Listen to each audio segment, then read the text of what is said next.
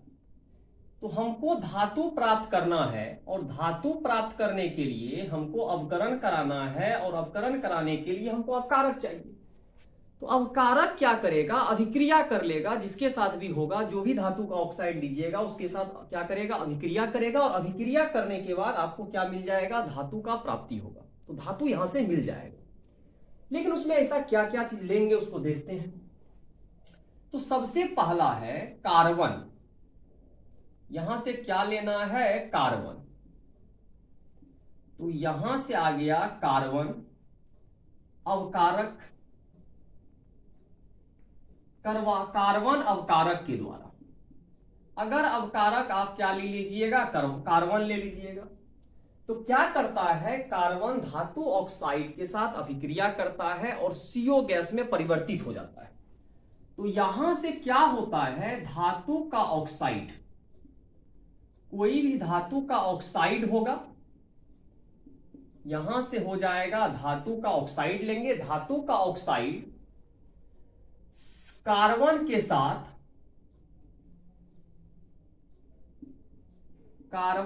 साथ अभिक्रिया कर, यहां क्या होगा? कार्बन के साथ अभिक्रिया कर लेता है। कार्बन के साथ अभिक्रिया कर क्या करेगा? CO गैस तथा धातु का निर्माण करता है।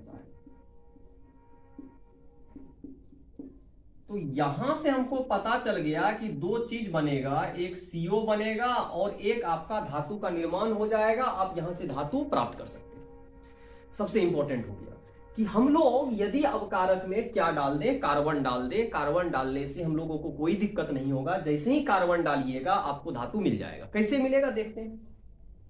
धातु का ऑक्साइड होगा, CO निकलेगा, उसके साथ धातु मिलेगा। अब बात आया यहां पर क्या है? धातु का ऑक्साइड है, तो यहां पर हम लोग ले लेंगे धातु का ऑक्साइड। यहां पर जो भी काम है यहां पर है धातु का ऑक्साइड है और इसके साथ कार्बन डाले हैं, तो यहां पर आपको धातु मिलेगा और धातु के साथ कौन सा गैस बाहर जाएगा? तो यहां से धातु के साथ जो भी गैस है उसमें क्या है? CO गैस तो बाहर जा रहा है, उसके साथ धातु मिल रहा है। अब पूछेगा ये धातु कौन कौन हो सकता है? यहां जो धातु का प्राप्ति हो रहा है उस धातु में कौन कौन हो सकता है? बहुत सारा हो सकता है, देखते हैं। तो इस धातु में हम लोग आयरन ले सकते हैं, टीन ले सकते हैं, लीड ले सकते हैं, Hg मर्क्यूरी ले सकते हैं और भी बहुत सारा ले सकते हैं। यहां पर जिंक ले सकते हैं। बहुत सारा इसमें हम लोग प्रयोग कर सकते हैं धातु में। तो धातु जब भी हम लोग बनाएंगे, धातु का निर्माण जब भी करेंगे, तो हम लोग जब भी धातु ऑक्साइड का कार्बन के साथ अभिक्रिया करवाएंगे तो हम लोगों को जो धातु मिलता है उसमें आयरन हो सकता है, टीन हो सकता है, पीबी लीड हो सकता है, Hg हो सकता है, मरकरी हो सकता है और आपका जिंक हो सकता है।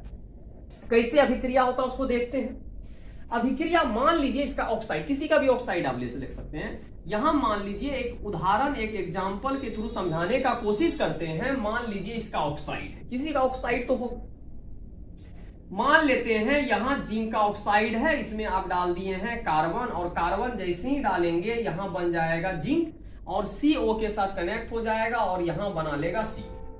इसी तरह किसी भी चीज का लीजिएगा, जैसे आप PbO का ले लिए हैं तो PbO का लेने से कार्बन होगा और यहां पर आपको Pb मिलेगा और इसके साथ कौन सा गैस बाहर निकलेगा? CO। इसी प्रक्रिया में कार्बन डालते हैं, इस प्रक्रिया उपकरण बोलते हैं और रासायनिक अभिक्रिया के द्वारा हम लोग प्राप्त कर रहे हैं। किसको प्राप्त किए? Fe को भी प्राप्त कर सकते हैं, टीन को भी प्राप्त कर सकते हैं, लीड को भी प्राप्त कर सकते हैं, मरकरी को भी प्राप्त कर सकते हैं और जिंक को भी प्राप्त कर सकते हैं। ठीक है, तो किसके द्वारा हुआ? कार्बन के द्वारा। इसके अलावा भी बहुत सारा चीज ले सकते हैं, देखते हैं उसमें क्या क्या ले सकते हैं। तो अभी तक हम लोग देख रहे हैं कार्बन के द्वारा हम लोग ऐसा विधि को प्राप्त कर सकते हैं। तो अब देखते हैं अगला क्या हो सकता है, कार्बन के अलावा ऐसा क्या चीज लेंगे जो हम लोगों को शुद्ध धातु मिल जाएगा, तो उसको देखने का कोशिश करते हैं। तो इसके बाद हम लोग देखेंगे यहां पर कि क्या क्या घटना हो सकता है। तो अब आगे चलते हैं, बढ़ते हैं और समझने का कोशिश करते हैं इसके बाद क्या होगा। कार्बन के बाद हम लोग एल्युमिनियम का प्रयोग कर सकते हैं। तो एल्युमिनियम भी बहुत बढ़िया है, जिसको वेल्डिंग में प्रयोग करते हैं। वेल्डिंग जितना भी होता है सब एल्युमिनियम यही प्रोसेस का प्रयोग करते हैं। तो देखेंगे उस प्रयोग को। तो हम लोग बहुत सारा चीज अपने लाइफ में प्रयोग करते हैं।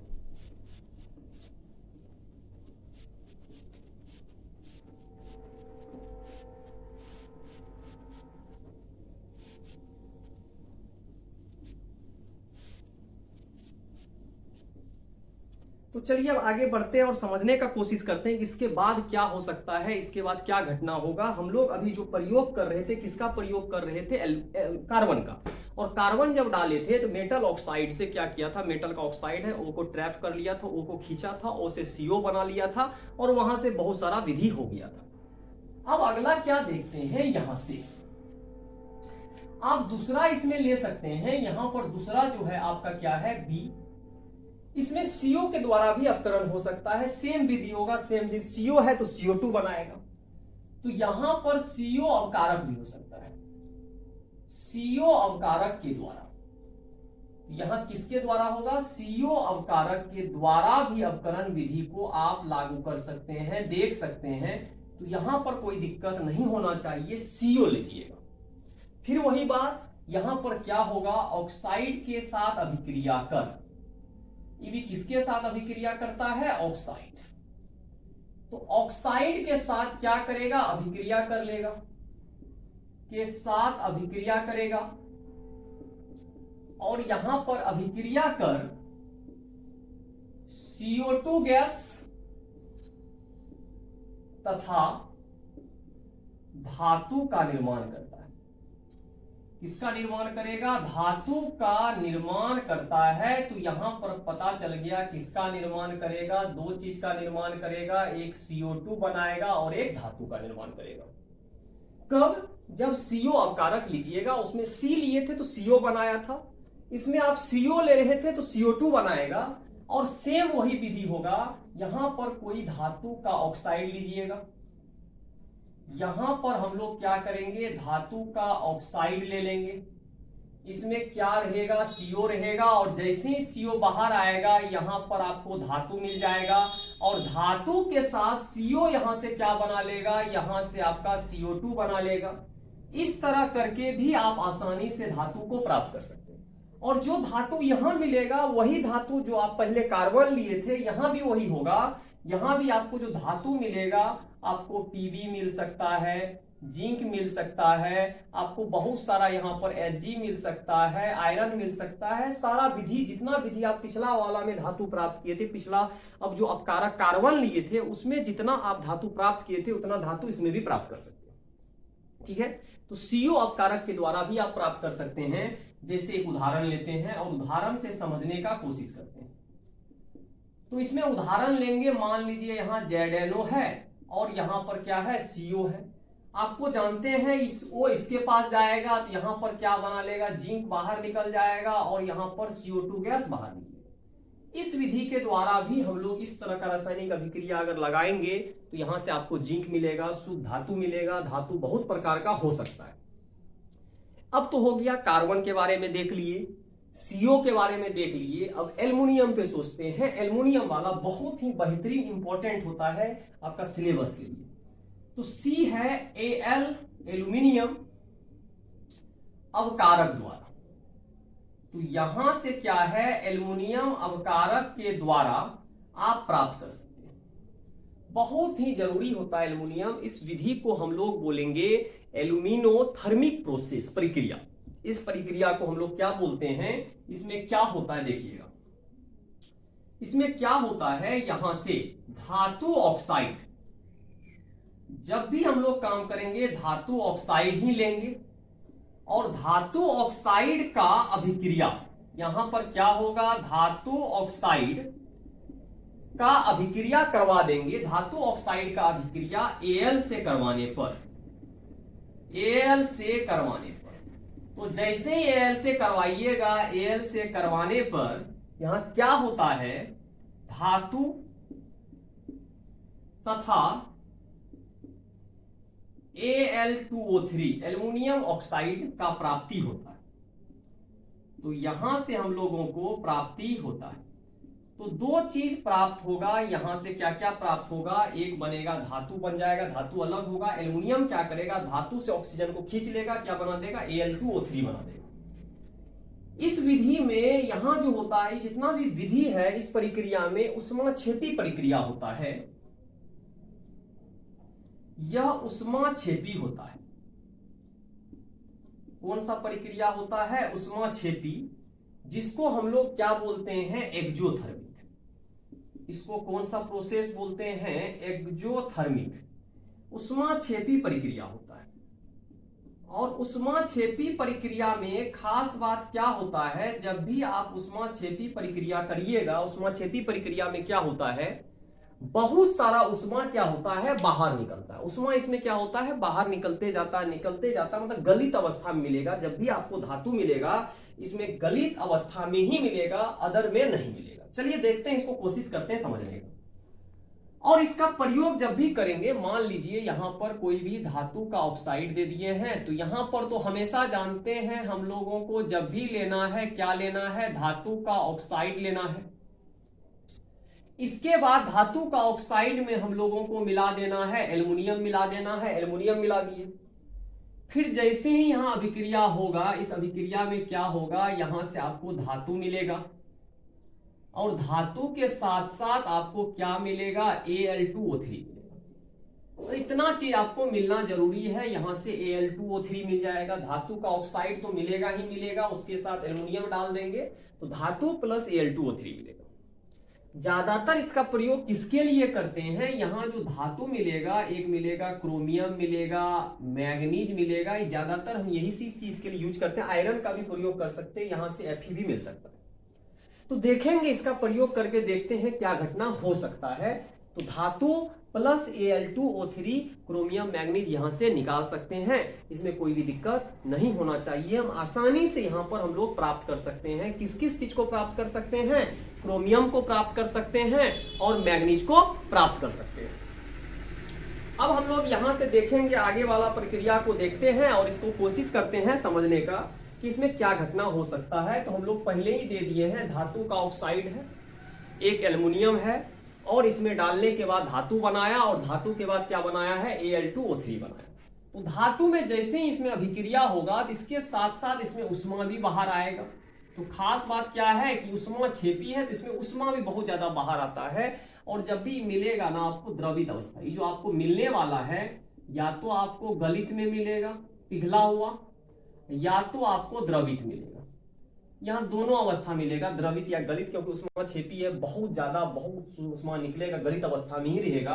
तो गलित या द्रवित में आपको मिलेगा। यहां से होगा कैसे, मान लीजिए यहां पर है Cr2O3, इसमें आप एल्युमिनियम डाल दिए हैं, तो यहां पर क्या होगा, Cr अलग हो जाएगा, और यहां पर आपको क्या मिलेगा, Al2O3। तो आप यहां से आसानी से आपको मिल जाएगा। एल्युमिनियम डालने से भी ऐसा घटना कर सकते हैं। यदि एल्युमिनियम क्या हो, अवकारक हो, तो इस अवकारक के द्वारा भी हम लोग आसानी से क्या प्राप्त कर सकते हैं, क्या प्राप्त कर सकते हैं, या तो क्रोमियम या तो मैग्नीज। नोट में इसको याद रखना, इसका प्रयोग ज्यादातर कहां होता है, संधान में, वेल्डिंग में। तो यहां पर याद रखना है, इस प्रक्रिया का प्रयोग, इस प्रक्रिया का प्रयोग संधान, वेल्डिंग, घर में हम लोग वेल्डिंग कराते हैं, वेल्डिंग में किया जाता है। इस प्रक्रिया का ज्यादातर प्रयोग वेल्डिंग करने के लिए किया जाता है। दो लोहा को जोड़ना हो, किसी भी चीज को जोड़ना हो, तो वेल्डिंग सब में इसका प्रयोग किया जाता है। वेल्डिंग आसानी से हो जाता है, ज्यादा मजबूत रहता है, तो वेल्डिंग में इसका प्रयोग करते हैं। इस प्रक्रिया को हम लोग जो बोलते हैं, इस प्रक्रिया को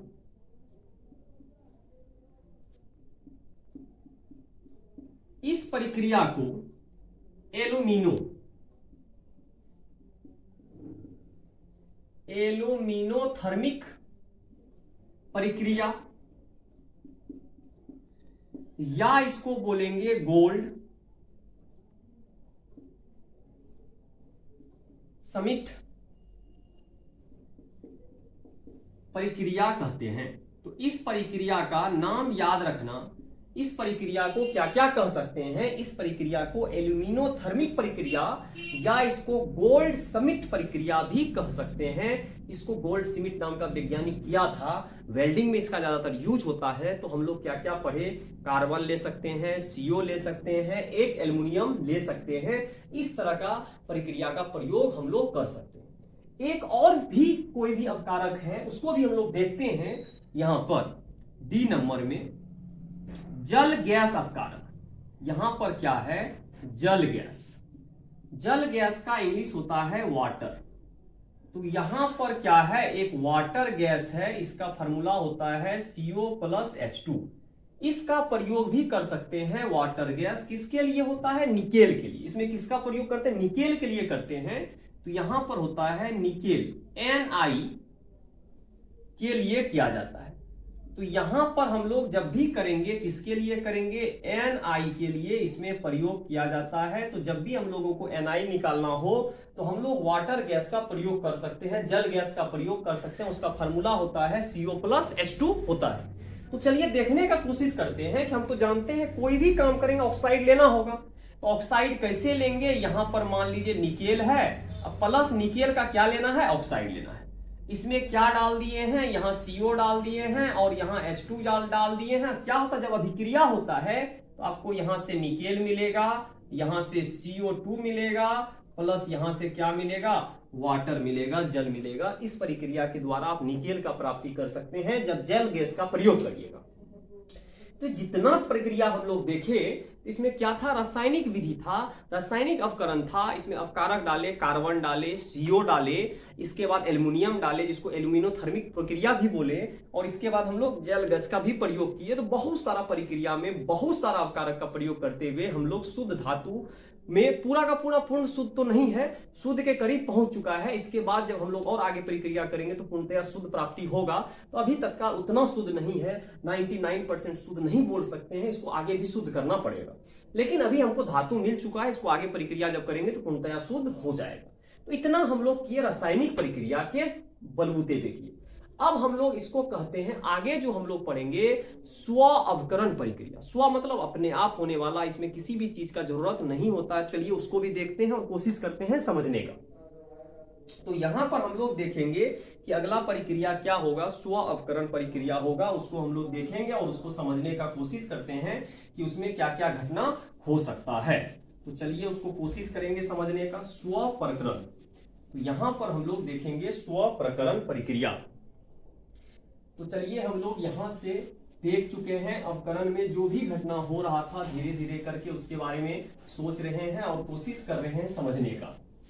तो हम लोग अब देखेंगे कौन सा, एक स्व प्रकरण होगा और एक बचा हुआ जो भी होगा, बचा हुआ जो बचेगा। इसके बाद हम लोग यहां से देखेंगे अगला प्रक्रिया में क्या देखना चाहते हैं, स्व प्रकरण, और बाद बाकी देखेंगे विद्युतीय अवकरण। तो विद्युतीय अवकरण में कुछ नहीं होगा, उसमें क्या होगा, विद्युतीय प्रक्रिया करेंगे और विद्युतीय प्रक्रिया के द्वारा हम लोग उसको देखेंगे, यहां से समझने का कोशिश करेंगे क्या क्या घटना हो सकता है।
चलिए थोड़ा सा आगे बढ़ते हैं। इसके बाद हम लोग देखेंगे, इसके बाद आगे का विधि देखना है कि हम लोगों को देखना है स्व अवकरण, और इसके बाद बहुत सारा विधि है, उसको पूरा का पूरा हम लोगों को देखेंगे। तो अब हम लोग चलते हैं अगला।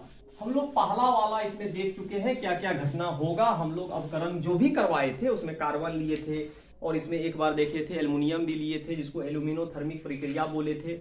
इसके बाद बहुत सारा विधि हम लोग धीरे धीरे करके किए थे और उसको देखने का कोशिश की। अब चलिए हम लोग देखते हैं स्व प्रकरण। तो इसमें क्या देखेंगे, दूसरा वाला पार्ट है, इसमें क्या है, स्व अवकरण प्रक्रिया। तो इसमें क्या देखेंगे, स्व अवकरण प्रक्रिया। तो स्व अवकरण प्रक्रिया क्या होता है, इसको बोलते हैं auto reduction process. Auto cut होगा, अपने आप होगा, इसमें किसी भी चीज का जरूरत नहीं पड़ेगा। उसको हम लोग देखेंगे क्या घटना होता है। इसको बोलते हैं ऑटो, इसको बोलेंगे ऑटो रिडक्शन।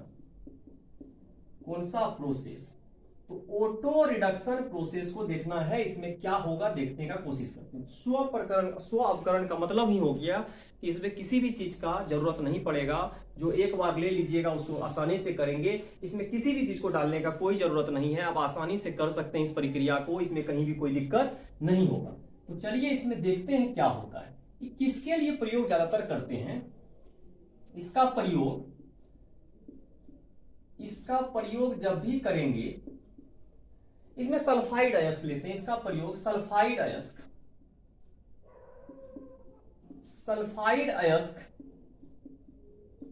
के लिए किया जाता है। तो इसमें जब भी होगा, कौन सा अयस्क होगा, सल्फाइड अयस्क के लिए किया जाता है। तो यहां पर जब भी हम लोग इसका प्रयोग करेंगे सल्फाइड अयस्क के लिए किया जाता है। इसमें प्रोसेस जो भी होगा, जो भी प्रक्रिया होगा देखेंगे। जैसे मान लीजिए ZNS है, अगला क्या है PVS है, अगला क्या है HGS है। जो भी होगा, जो भी Hg2S होगा, जो भी होगा यहां से देखेंगे। तो यहाँ ZNS है, PBS है, Hg2S है, जो भी होगा, जो भी सल्फाइड अयस्क होगा, उसी में हम लोग स्व अवकरण प्रक्रिया लगा सकते हैं, ऑटो रिडक्शन प्रोसेस लगा सकते हैं। इसके अलावा किसी में भी इसका प्रयोग हम लोग नहीं करेंगे। चलिए देखते हैं, कोशिश करते हैं इसको समझने का। तो इसमें क्या होता है, अवकारक नहीं लिया जाता है इस प्रक्रिया में। इस प्रक्रिया को हम लोग जब करेंगे, इस प्रक्रिया में खास बात क्या होता है, इस प्रक्रिया में किसी भी बाहरी, इसमें क्या होता है, किसी भी बाहरी अवकारक का आवश्यकता नहीं होता है। इसमें हम लोग किसी भी चीज का आवश्यकता नहीं होता है। बाहरी अवकारक का आवश्यकता जो होता है इसमें नहीं होता है। खास बात होता है, इसमें हमको आवश्यकता नहीं पड़ेगा, किसी भी बाहरी अवकारक का आवश्यकता नहीं पड़ेगा। और सब में आपको कार्बन डालना पड़ा था, बहुत सारा चीज डालना पड़ेगा, इसमें कुछ भी डालने का जरूरत नहीं है। कैसे, सबसे पहले क्या करते हैं, ZNS लिए और ZNS का अभिक्रिया किसके साथ करा दिए, O2 के साथ करा दिए। तो यहां खास बात क्या है, यहां बन जाएगा ZNO और यहां बन जाएगा आपका क्या, SO2। अब क्या है, जो ऑक्साइड बना, जो ZNO बना, यहां ZNO अवकारक का काम करता है। यहां जो ZNO बना है अवकारक का काम करता है। तो इसीलिए हमको बाहरी चीज लेने का कोई जरूरत नहीं है, काम करता है। इससे फायदा है, आपको कम लागत में सारा काम हो जाएगा। इसमें आप ले सकते हैं Cu2S, इसमें बहुत सारा ले सकते हैं। तो ZNO ले लिए और ZNO को फिर से ZNS, जो बचा हुआ ZNS उसके साथ डाल दिए। तो ZNS प्लस ZNO, यहां से आपको जिंक अलग हो जाएगा, फिर से यहां से SO2 गैस बाहर आ जाएगा। इससे आप ऑटो रिडक्शन, इसको क्या बोल सकते हैं, स्व अवकरण प्रक्रिया बोलते हैं, जिसमें किसी भी बाहरी चीज का जरूरत नहीं पड़ा। इसी को हम लोग किसके साथ अभिक्रिया करा देंगे, O2 के साथ। तो क्या बना देगा, ऑक्साइड। उसी ऑक्साइड को फिर से अभिक्रिया उस ZNS के साथ करा देंगे, तो हमको यहां से शुद्ध जिंक जो भी मिलेगा, यहां से आपको जिंक का प्राप्ति हो गया। इसमें किसी भी बाहरी चीज का जरूरत नहीं पड़ा। इस प्रक्रिया को हम लोग बोलते हैं स्व प्रकरण प्रक्रिया। तो इसमें कोई दिक्कत नहीं होना चाहिए, स्व प्रकरण प्रक्रिया हो गया। इसके बाद पढ़ेंगे विद्युतीय अवकरण। तो लास्ट हम लोग इसमें चलते हैं तीसरा वाला में, विद्युतीय। तो इसमें क्या होता है, विद्युतीय अवकरण प्रक्रिया। अगला प्रक्रिया जो है आपका क्या है, विद्युतीय अवकरण प्रक्रिया। तो ज्यादातर किसके लिए प्रयोग होता है, इसमें एनोड लेना पड़ता है, कैथोड लेना पड़ता है, उसमें डाल देंगे, गलित अवस्था में डाल देंगे, तो इसमें गलित NaCl जो भी लीजिए गलित अवस्था में ही लेना होगा, द्रवित अवस्था में लेना होगा, उसको उसमें डाल देंगे, आपको पता चल जाएगा। अब देखिएगा क्या होगा, ये जो विद्युतीय, इसको बोलते हैं इलेक्ट्रोलाइटिक रिडक्शन प्रोसेस। इसको क्या बोलते हैं, इलेक्ट्रोलाइटिक रिडक्शन प्रोसेस। इसको हम लोग बोलेंगे इलेक्ट्रोलाइटिक रिडक्शन प्रोसेस, विद्युतीय अवकरण प्रक्रिया है। इसमें करते क्या है, इसमें आसानी से आप क्या कर सकते हैं, धातु प्राप्त कर सकते हैं, बढ़िया विधि माना जाता है। इसमें हमेशा क्या करते हैं, इसमें इलेक्ट्रोलाइसिस करेंगे। इसमें क्या होगा, विद्युतीय प्रक्रिया होगा। तो जब भी हम लोग विद्युतीय प्रक्रिया करेंगे तो इसमें क्या करते हैं, एक एनोड लेते हैं, एक एनोड होगा। एनोड पर हमेशा, जब भी एनोड होगा, यहां पर एनोड होगा, और एनोड पर हमेशा क्या होता है, ऑक्सीकरण होता है। यहां क्या होगा, ऑक्सीकरण होगा। और एक रड लेंगे आपका कैथोड का, कैथोड पर हमेशा क्या होगा, अवकरण होगा। ये फिक्स है कि जब भी विद्युतीय अवकरण प्रक्रिया होता है तो एक पर ऑक्सीकरण होता है, दूसरा पर क्या होता है, अवकरण होता है। तो चलिए इसका उदाहरण लेके समझने का कोशिश करते हैं कि यहां पर कैसा प्राप्ति होगा, किस तरह हम लोग धातु का प्राप्ति करेंगे, उसको समझने का कोशिश करते हैं, कैसे हम लोग प्राप्त करेंगे। तो जब जैसे ही हम लोग मान लीजिए यहां पर आप ले लीजिए गलित, गलित का मतलब हो गया यहां पर मोल्टेन ले लीजिए, और मोल्टेन क्या लिए हैं, NaCl ले लिए, मान लेते हैं। यहां से आपको शुद्ध धातु प्राप्त हो जाएगा, कोई दिक्कत नहीं होगा, आसानी से आप प्राप्त कर सकते हैं। जैसे मान लेते हैं गलित NaCl है, तो यहां पर हम लोग पहले इसको तोड़ लेंगे, ये टूटेगा, NaCl गलित अवस्था में टूट जाएगा, क्या बनाएगा, Na+, और यहां से बनाएगा Cl-। तो जैसे ही बनाएगा हम लोग क्या करेंगे, यहां से एनोड है, तो एनोड जो है, एनोड पर ऑक्सीकरण होता है, मतलब कोई ग्रहण करेगा, कोई त्याग करेगा, कोई दिक्कत नहीं है। तो यहां पर क्या होता है, एनोड पर ऑक्सीकरण होता, ऑक्सीकरण का मतलब होता त्याग करना। तो त्याग कौन करेगा, यहां से Cl- आया, Cl- क्या करेगा, इलेक्ट्रॉन त्याग करेगा। तो यहां क्या होता, 2 मोल लेंगे तो Cl2 में बदल जाएगा, और कितना इलेक्ट्रॉन त्याग कर दिया, 2 इलेक्ट्रॉन को बाहर निकाल दिया, एनोड पर हो गया। उसी तरह हम लोग चलेंगे कैथोड पर। तो कैथोड पर जब चलेंगे, कैथोड पर क्या है, Na+ है, और यहां पर इलेक्ट्रॉन का मतलब है, यहां पर क्या होता है, यहां इलेक्ट्रॉन का त्याग होता है। तो यहां पर इलेक्ट्रॉन त्याग किया, और यहां पर इलेक्ट्रॉन क्या होगा, इलेक्ट्रॉन यहां पर ग्रहण करता है। तो एक जगह इलेक्ट्रॉन त्याग करता है और एक जगह इलेक्ट्रॉन क्या करता है, ग्रहण करता है। तो यहां पर 2 इलेक्ट्रॉन त्याग किया है, तो यहां पर क्या करेंगे, 2 इलेक्ट्रॉन इसको दे देंगे, और आपका बदल जाएगा, यहां पर क्या होगा, Na2, और यहां ठोस अवस्था में बदल जाएगा। तो हमको कैथोड पर धातु प्राप्त हो गया। धातु प्राप्त करने का यह भी एक विधि होता है, जिसमें हम ऑक्सीकरण भी करवाते हैं और अपकरण भी करवाते हैं, एनोड कैथोड लेके। और इस प्रक्रिया में हम लोगों को यहां से क्या मिला, तो यहां पर हम लोग धातु जो है कैथोड पर प्राप्त करते हैं। तो यहां पर क्या होता है, धातु कैथोड पर प्राप्त होता है। तो यहां से हम लोग, इसका क्या हो गया, यहां से हम लोग इस प्रक्रिया में कैथोड पर धातु प्राप्त की। तो एक हो गया स्व अवकरण, जिसमें किसी भी चीज का जरूरत नहीं पड़ता है, और एक प्रक्रिया हुआ विद्युतीय अवकरण प्रक्रिया, जिसमें हम लोग क्या करेंगे, एनोड कैथोड लेंगे। इसमें कोई भी काम होगा, सब में यही काम करना है। तो आज हम लोग क्या देखे, इस प्रक्रिया में बहुत सारा चीज, जितना भी चीज हो सकता है देखने का कोशिश किए। एक देखिए रासायनिक अवकरण, एक देखिए आप स्व अवकरण, और एक देखिए आप विद्युतीय अवकरण को देखिए आज की क्लास में। नेक्स्ट वीडियो लेक्चर में न्यू टॉपिक के साथ मिलेंगे। Thank you.